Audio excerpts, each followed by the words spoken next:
तुम्हें लगता होगा तुम एवरेज हो, पर अगर मुझसे पूछो तो तुम मुझे अबव एवरेज लगते हो, शेव के साथ भी और शेव के बिना भी। रियली? मतलब यू मीन सच में ऐसा? तुम ना अपने बारे में बहुत नेगेटिव सोचते हो। अच्छा ठीक है, रेजर दो। मैं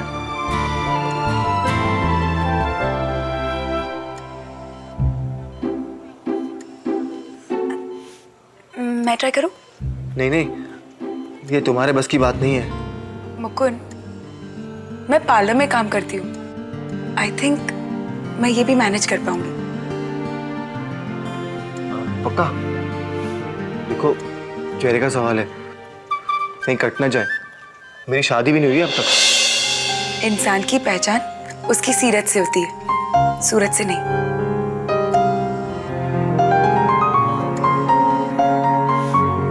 चलो अब ये नीचे रखो, मुंह बंद और आंखें भी बंद। आंखें मत खोलना। इसके बाद अगर खोलने लायक रहा तो खोलूंगा ना।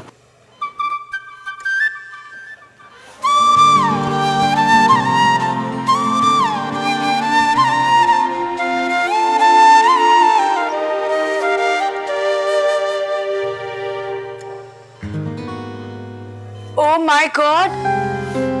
क्या क्या हुआ? कट गया? खून निकल रहा है क्या? तुम्हें नहीं लगता तुम्हारा राइट गाल तुम्हारे लेफ्ट गाल से ज्यादा अच्छा लग रहा है?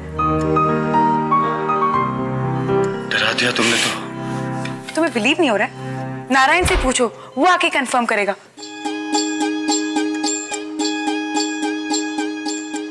अरे बाप रे,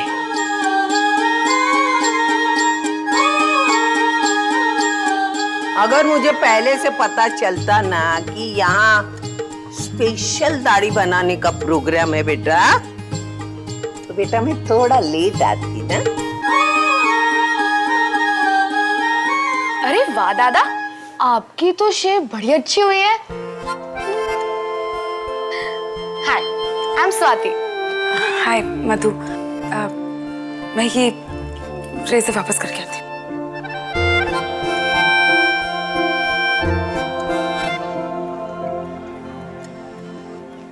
नमस्ते। कैसा है मुकुंद? अब बरा। अरे सुबह से तेरे चाचा कजिन सबके फोन आ रहे हैं, पता है? स्वाति दादा ले चाह दे। अरे उसका सुबह सुबह नाश्ता पानी सब हो गया है। नहीं आई, चाय नहीं पिया है मैंने। चाय नहीं पिला? दे बेटा दे, दादा को चाय दे। ले बेटा। और कौन पिएगा चाय? एक कप चाय मैं भी पीऊंगा। स्वीटी, अगर तुम्हें मुझसे प्यार करना है तो तुम्हें कालिब को रेफर करना होगा। आग का दरिया है और डूब के जाना है, और किनारे मैं तुम्हारा इंतजार कर रहा हूं। तो तुम्हें उस आग के दरिये को क्रॉस करके आना होगा।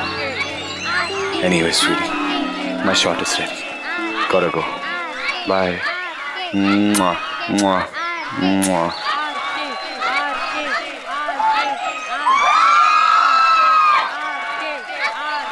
अरे यार, प्रधान कर पाएगा कि नहीं कर पाएगा अब? अरे यार चुप कराओ ना।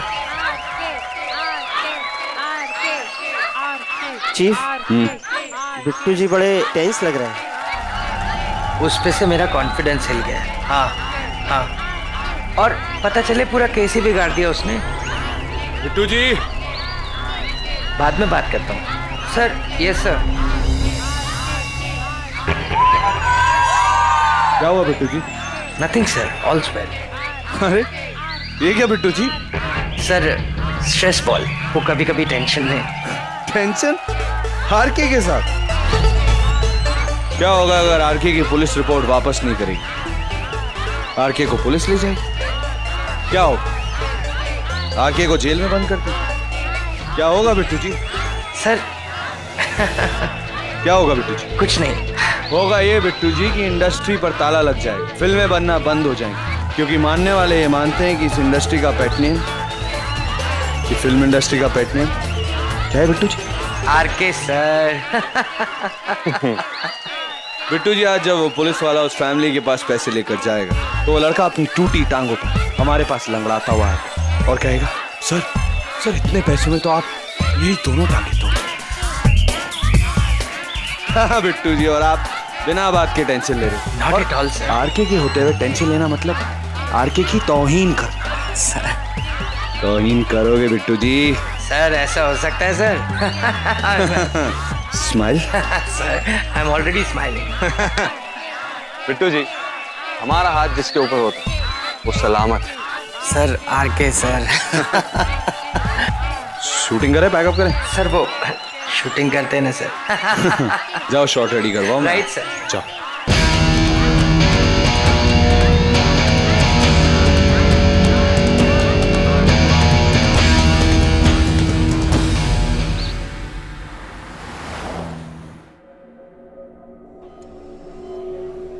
मिसेस दीक्षित,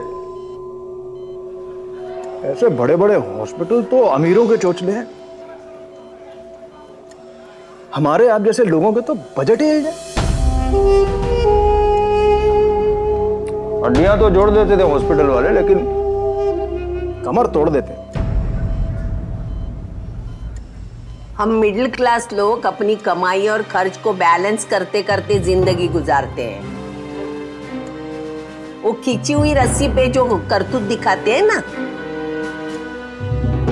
ऐसा करतूत हम हर महीने दिखाते हैं। मैं बिल्कुल समझ सकता हूं आपकी बात। ये मिस्टर दीक्षित का चेहरा देखिए, चिंता से लकीरें इनके चेहरे पे और गहरी हो गई। जवान बेटा अब 2 महीने घर में पड़ा रहेगा।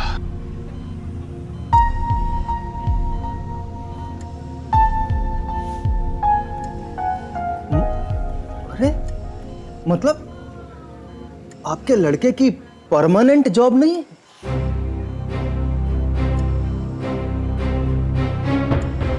ये तो लो और बड़ी टेंशन हो। आपको हमारी टेंशन लेने की कोई जरूरत नहीं है। ना बेटा ना, मैं आप लोगों की टेंशन ना तो लेने आया ना देने आया हूं। मैं तो आप लोगों की टेंशन दूर करने आया हूं मिसेस दीक्षित। कहां से लाएंगे इतने पैसे? ये इतने बड़े हॉस्पिटल का बिल, तुम्हारे भाई को जो नौकरी दिलाने पे खर्चा आएगा वो, फिर तुम्हारी पढ़ाई की सॉफ्टवेयर इंजीनियरिंग की पढ़ाई का खर्चा, फिर तुम्हारी शादी।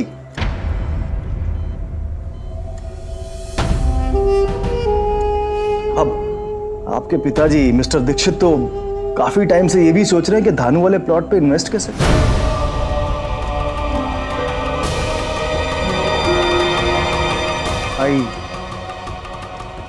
आई आपने तो अर्ली रिटायरमेंट ले ली ना।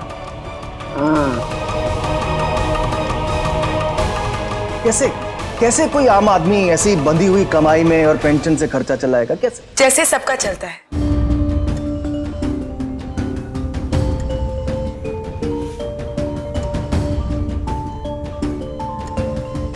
जैसे हर गवर्नमेंट सर्वेंट का चलता है, और जैसे आपका घर चलता है इंस्पेक्टर रवि प्रधान। आप क्या कह रहे थे? आप उस कार वाले को अपने घर से घसीट कर लेकर आएंगे।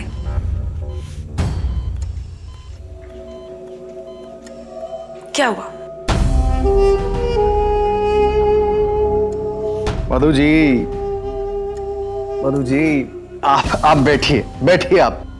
Thank you.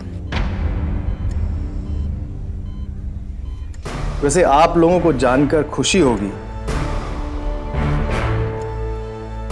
जिस गाड़ी से इनका एक्सीडेंट हुआ है ना, वो इतना बड़ा और नेक आदमी है कि उसने आपके परिवार को 5 लाख रुपया देना तय किया।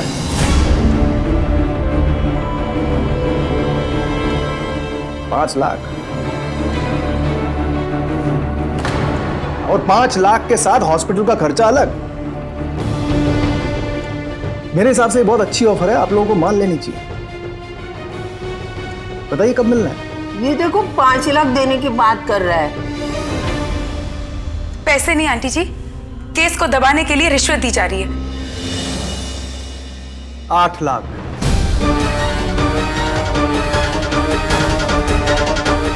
देखो 8 लाख बोल रहे। आप इन्हें 8 लाख दिलाने के बजाय आप उस कार वाले को सजा क्यों नहीं दिलाते? अरे बेटी, हम दो बड़े बात कर रहे हैं ना। ये सही है मिसेस दीक्षित, आप बात कीजिए। और वैसे भी इन्होंने तो आपके बेटे को सिर्फ एडमिट कराया है। देखिए, इसने मेरे बेटे की जान बचाई है और आप 8 लाख की बात ऐसे कर रहे हैं जैसे 10 लाख।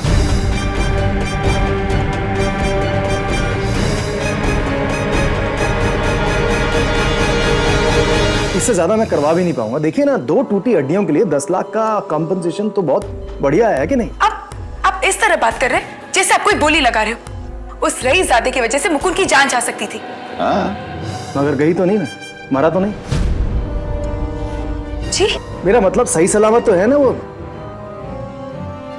अरे मैं विक्टिम की फैमिली से बात कर रहा हूं मधु जी, आपसे बात करूंगा ना मैं। आप बीच में क्यों बोल रही हैं? क्योंकि मैं विटनेस हूं और रिपोर्ट भी मैंने लिखवाई है और एक्सीडेंट मेरी आंखों के सामने हुआ है इंस्पेक्टर प्रधान। अरे तो इसके लिए इतनी बड़ी रकम भी तो दे रहा है ना वो। अच्छा ठीक है मधु जी, सिर्फ आपके लिए। आपको पता मैं आपको टेंशन में नहीं देख सकता। 12 लाख बस। ये देखो 12 लाख बोल रहा है। बस, अब इससे ज्यादा नहीं, बस। आप बस कीजिए, बंद कीजिए आपकी ये बेतुकी बातें। आपके इस रईसजादे के पास पैसे के अलावा और कुछ है भी या नहीं? उनसे कहिए बस एक बार आके माफी मांग ले, वही काफी हो।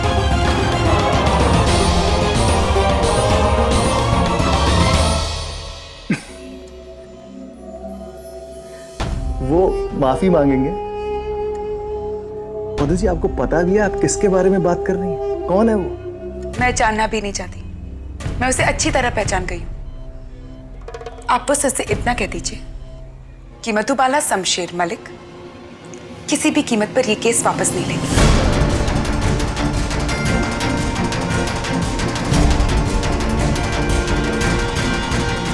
मधु जी कमाल है आप। 2-4 बार कमाल है क्या बोल दिया, आप अपने आप को कमाल की तोप समझने लगी। अंधेरी वेस्ट में ब्यूटी पार्लर में ब्यूटिशियन का काम करती है ना आप।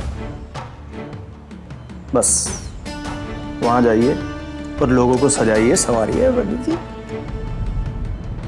सजाने से याद आया, आपके उस रईसजादे के लिए एक तोहफा है। ये लीजिए।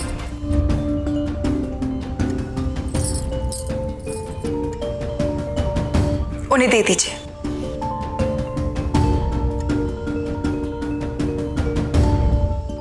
और उन्हें कहना दोनों हाथों में पहने और घर पे बैठे रहे।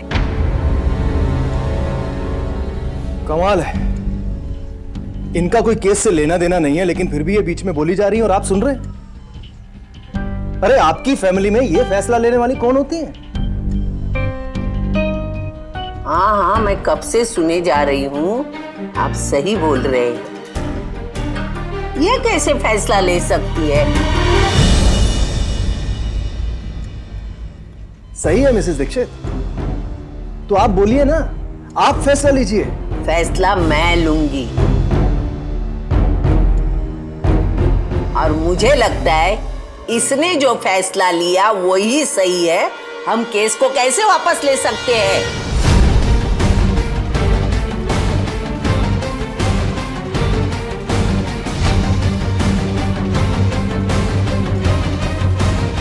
मैं बोल देती हूँ, ये केस हम वापस नहीं लेंगे।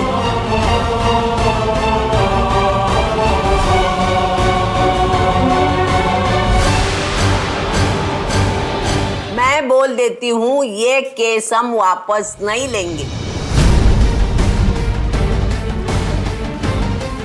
नमस्ते।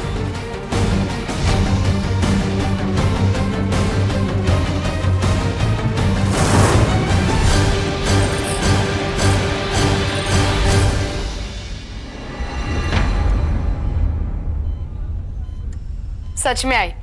क्या ट्विस्ट लिया, वेल डन। वाह ही वाह, क्या बात है। अच्छा चलो, मुझे लेट हो रहा है कॉलेज के लिए। संभल के जा।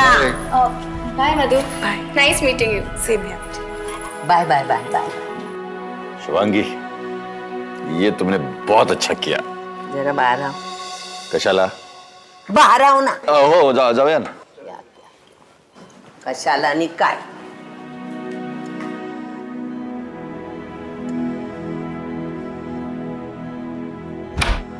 काय झालं? हमें 50 लाख की लॉटरी लगने वाली है। 50 लाख की लॉटरी? कशी?